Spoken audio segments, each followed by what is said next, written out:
Imaginez la scène. Nous sommes en 1975 à Okinawa, au Japon. Un jeune cardiologue nommé Makoto Suzuki reçoit un appel intrigant d'un collègue. Tu dois venir voir cette patiente, lui dit-il. Il y a une femme centenaire dans le village de Yomatan qui travaille dehors dans son jardin en train de couper l'herbe. Sceptique mais curieux, le docteur Suzuki se rend sur place, s'attendant à trouver une personne frêle et en difficulté. Au lieu de cela, il rencontre une femme si active et énergique qu'elle ne comprend pas pourquoi quelqu'un pourrait la trouver remarquable.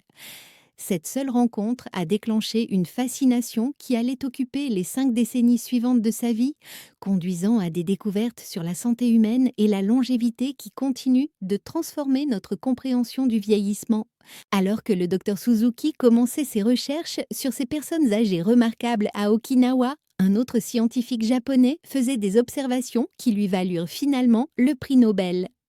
Le docteur Yoshinori Osumi était fasciné par un processus cellulaire que la plupart des chercheurs considéraient comme insignifiant.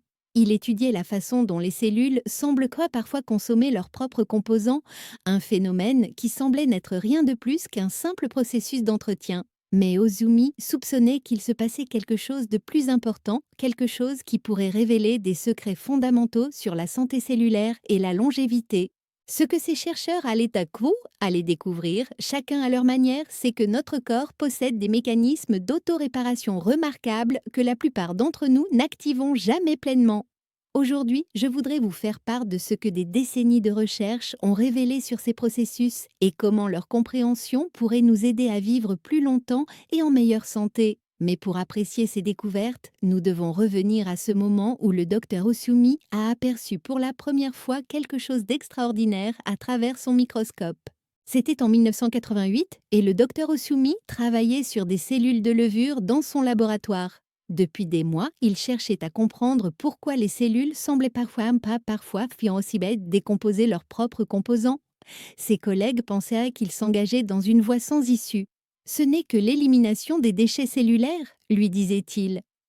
Mais Vozumi avait une hypothèse différente. Il a créé des cellules de levure spéciales à l'aide de modifications génétiques, puis les a privées de nutriments. Il a ensuite observé attentivement au microscope ce qui allait se passer. Ce qu'il a observé était remarquable. Sous l'effet du stress nutritionnel, les cellules ont activé des structures qu'il n'avait jamais vues auparavant, comme de minuscules machines qui engloutissaient les parties endommagées ou inutiles de la cellule et les décomposaient en leurs composants de base. Ces composants étaient ensuite recyclés en énergie et en matériaux de construction que la cellule pouvait utiliser. Il avait découvert ce que nous appelons aujourd'hui l'autophagie, qui signifie littéralement s'automanger en grec. Il ne s'agissait pas seulement d'un système d'élimination des déchets, c'était un processus sophistiqué de recyclage et de renouvellement qui permettait aux cellules de rester en bonne santé en décomposant les parties anciennes ou endommagées et en les reconstruisant avec des matériaux frais. La communauté scientifique a reconnu l'importance profonde de cette découverte. Elle prouvait que les cellules disposaient de mécanismes intégrés de renouvellement et de réparation. Mais il y avait une réserve importante. Ce processus d'autophagie ne fonctionne pas en permanence. Il s'active principalement lorsque les cellules sont soumises à certaines conditions, en particulier lorsque les nutriments sont temporairement rares. Le docteur Osumi a compris que cet ancien mécanisme cellulaire avait évolué pour aider les organismes à survivre pendant les périodes de disette, mais qu'il remplissait également une fonction cruciale de maintenance. De retour à Okinawa, le docteur Suzuki ne pouvait s'empêcher de penser à ce centenaire actif qu'il avait rencontré. Il a commencé à rechercher d'autres résidents âgés de l'île et ce qu'il a documenté a remis en question les idées conventionnelles sur le vieillissement. Ces personnes ne vivaient pas simplement jusqu'à un âge avancé, elles conservaient une vitalité remarquable. Des personnes âgées de plus de 90 ans continuaient à s'occuper de leur jardin et de leur ferme. Les centenaires participaient encore aux danses communautaires et aux activités sociales. Les examens médicaux ont révélé une santé cardiovasculaire comparable à celle de personnes plus jeunes de plusieurs décennies. Les taux de cancer et d'autres maladies liées à l'âge étaient étonnamment bas. Le docteur Suzuki a commencé à chercher ce qui rendait ces personnes différentes. Leur secret n'était pas les médicaments ou les interventions médicales. Il était ancré dans leurs habitudes quotidiennes, en particulier en matière d'alimentation.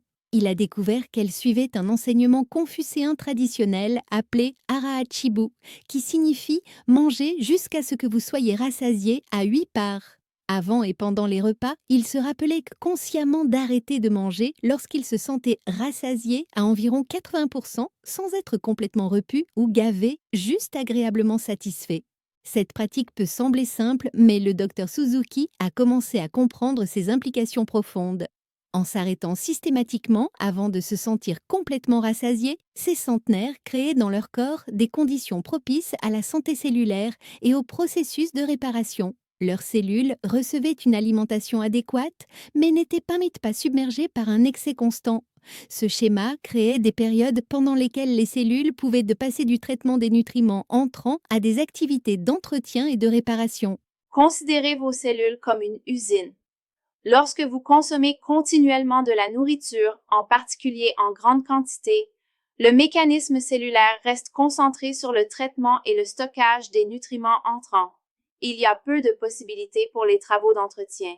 Mais lorsque vous mangez modérément et que vous laissez des périodes entre les repas, les processus cellulaires peuvent changer de priorité. Les systèmes d'entretien et de réparation peuvent devenir plus actifs, nettoyant les composants endommagés et effectuant un contrôle qualité. L'histoire devient encore plus fascinante lorsque l'on considère le docteur Shigeaki Inohara, un autre médecin japonais devenu légendaire dans son pays. Le docteur Inohara n'était pas seulement un chercheur étudiant la longévité. Il est devenu une démonstration vivante des principes qu'il prônait, restant actif et dynamique sur le plan professionnel jusqu'à sa mort à l'âge de 105 ans. Au début de sa carrière médicale, le docteur Inohara a remarqué une tendance chez ses patients. Ceux qui souffraient de problèmes digestifs chroniques semblaient invariablement avoir des problèmes de santé affectant l'ensemble de leur corps. Leur peau semblait plus vieillie, leur niveau d'énergie était faible, leur fonction immunitaire semblait compromise.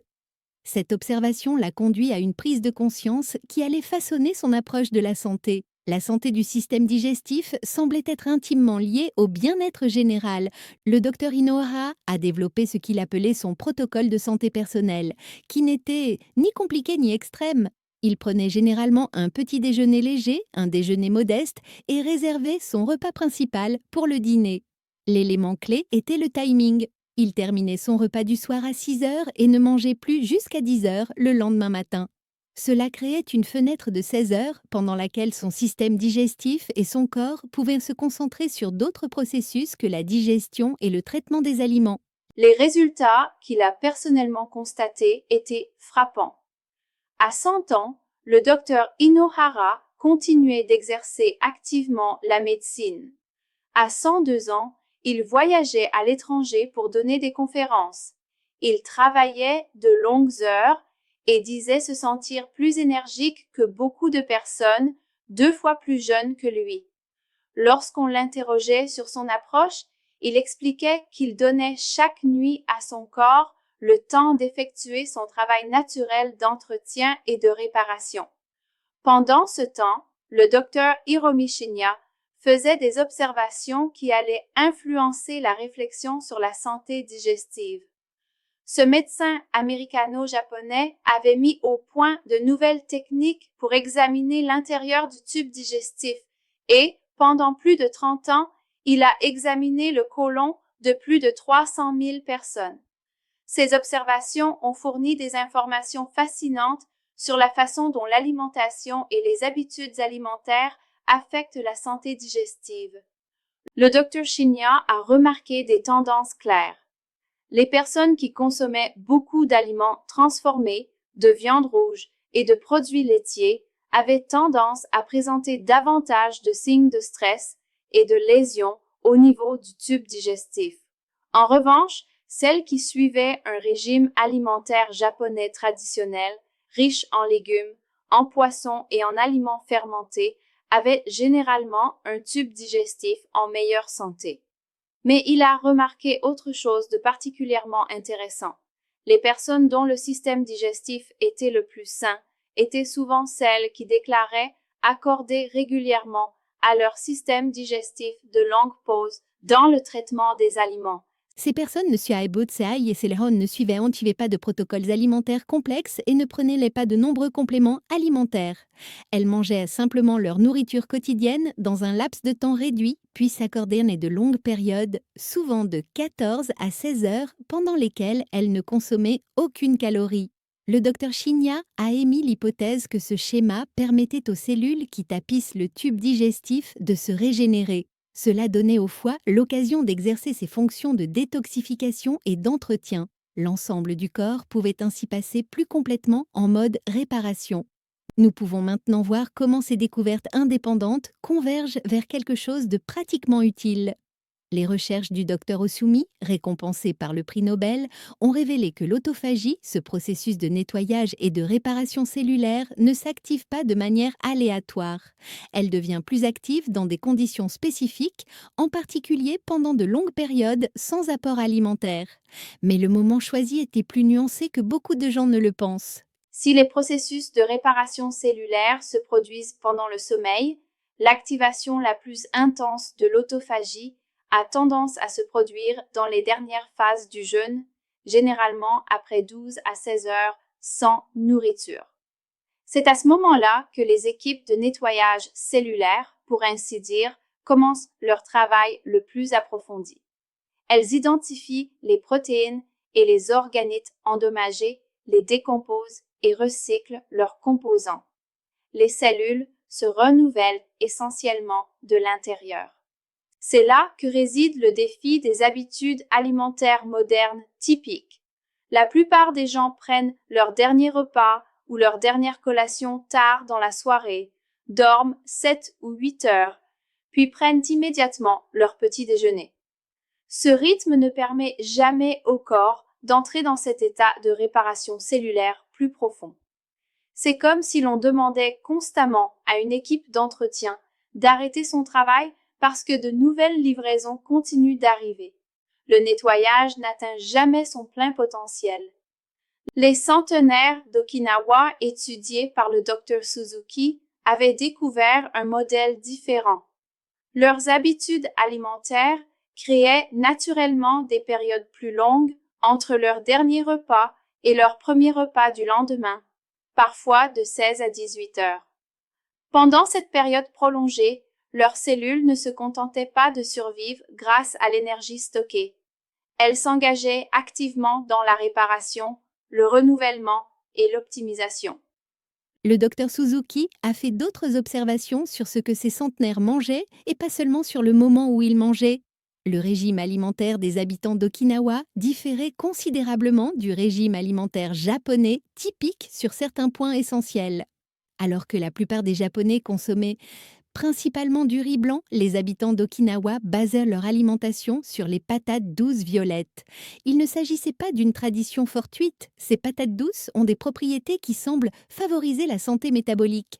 Elles ont un indice glycémique inférieur à celui du riz blanc, ce qui signifie qu'elles provoquent une augmentation plus douce et plus progressive du taux de sucre dans le sang. Cela contribue à maintenir un taux d'insuline stable, ce qui, selon les recherches, est important pour permettre au processus de réparation cellulaire de rester actif. Mais les patates douces n'étaient qu'un élément parmi d'autres. Le docteur Suzuki a documenté la façon dont ces centenaires remplissaient leurs assiettes de melons amers, de diverses algues, de tofu et de légumes de toutes les couleurs. Chaque aliment semblait apporter quelque chose de précieux.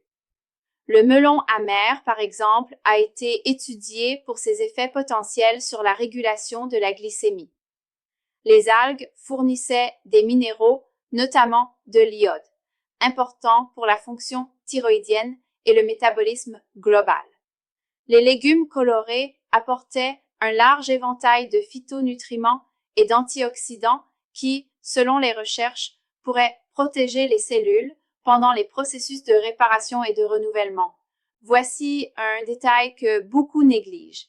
Ces centenaires prêtaient attention non seulement à ce qu'ils mangeaient, mais aussi à ce qu'ils buvaient.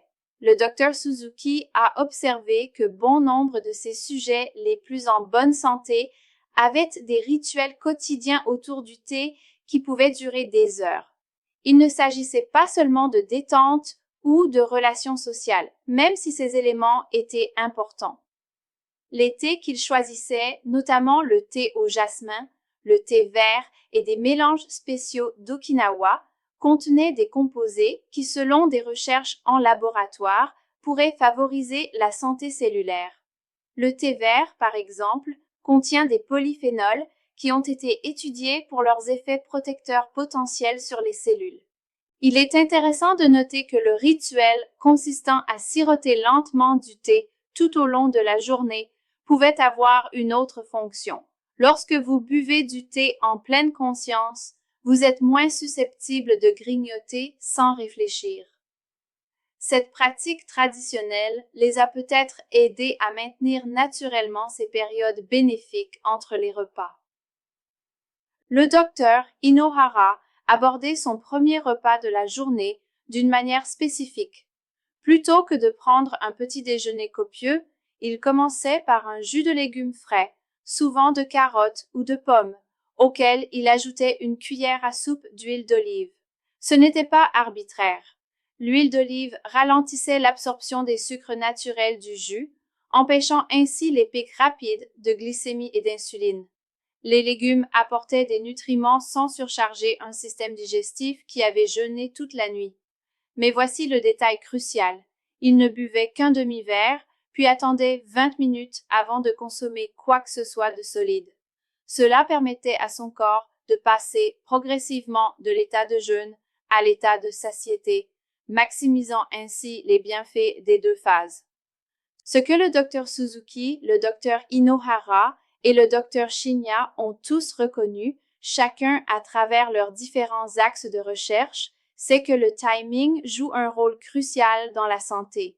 Le corps humain semble fonctionner de manière optimale avec des rythmes naturels qui comprennent à la fois des périodes d'alimentation et des périodes de jeûne.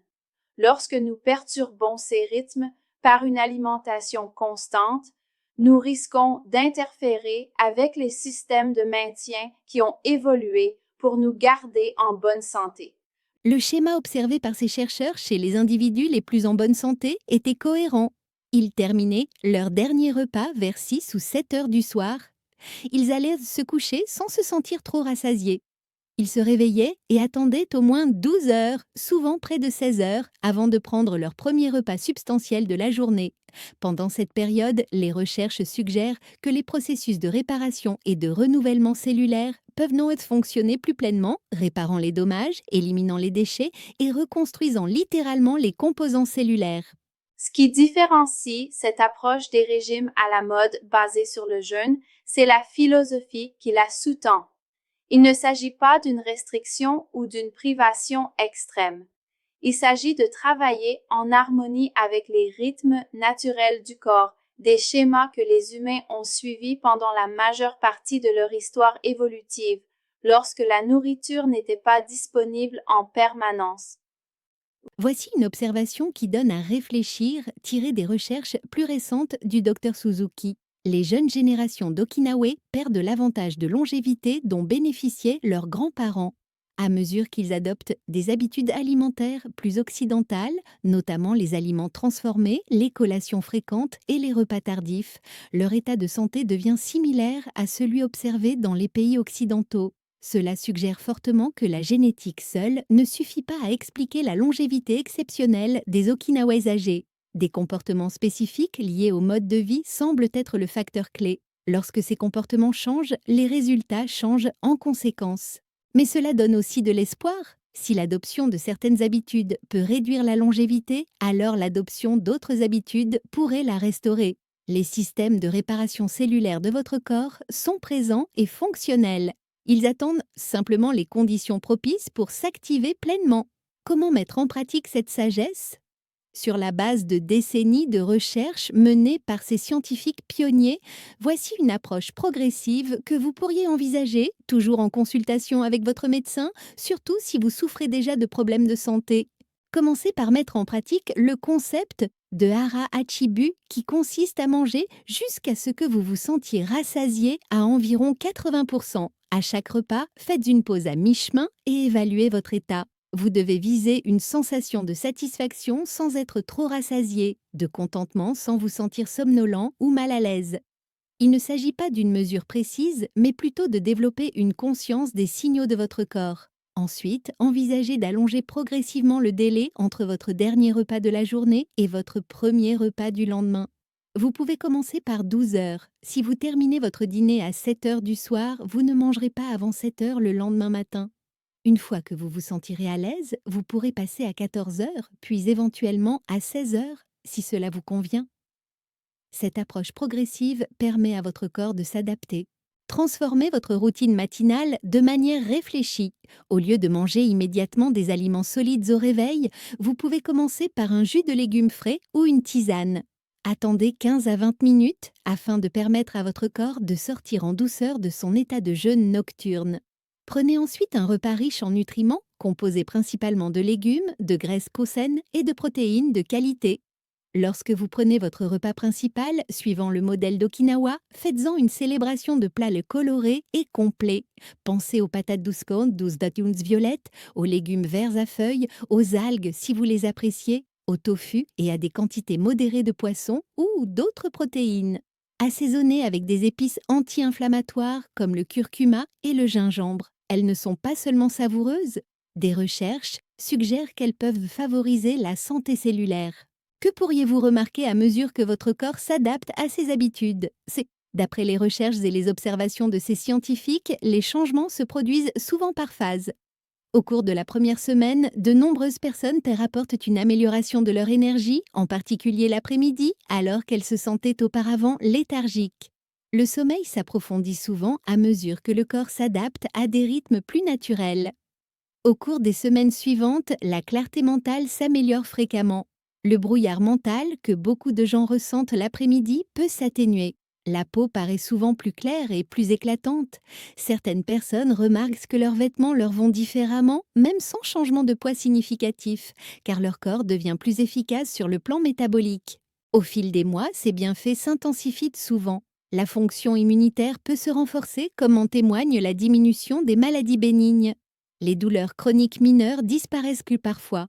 L'énergie tend à devenir plus stable tout au long de la journée plutôt que de suivre les pics et les chutes que beaucoup de gens considèrent comme normaux. Au moment où j'écris ces lignes, le docteur Makoto Suzuki poursuit ses recherches à l'âge de 92 ans. Il s'est récemment mis à apprendre à jouer d'un instrument traditionnel à 3 cordes, démontrant ainsi la curiosité et la joie d'apprendre qui caractérisaient les centenaires qu'il a étudiés. Les recherches du Dr Ozumi, récompensées par le prix Nobel, ont inspiré des milliers d'études ultérieures, qui ont toutes élargi notre compréhension de la façon dont les cellules se réparent et se renouvellent lorsqu'elles en ont l'occasion. La sagesse découverte par ces pionniers japonais ne se trouve pas dans des traitements coûteux ou des protocoles complexes. Elle est accessible à toute personne disposée à travailler avec les rythmes naturels de son corps plutôt que contre eux. Ce soir, lorsque vous envisagerez de terminer votre repas un peu plus tôt que d'habitude, rappelez-vous que vous ne modifiez pas simplement votre horaire de repas.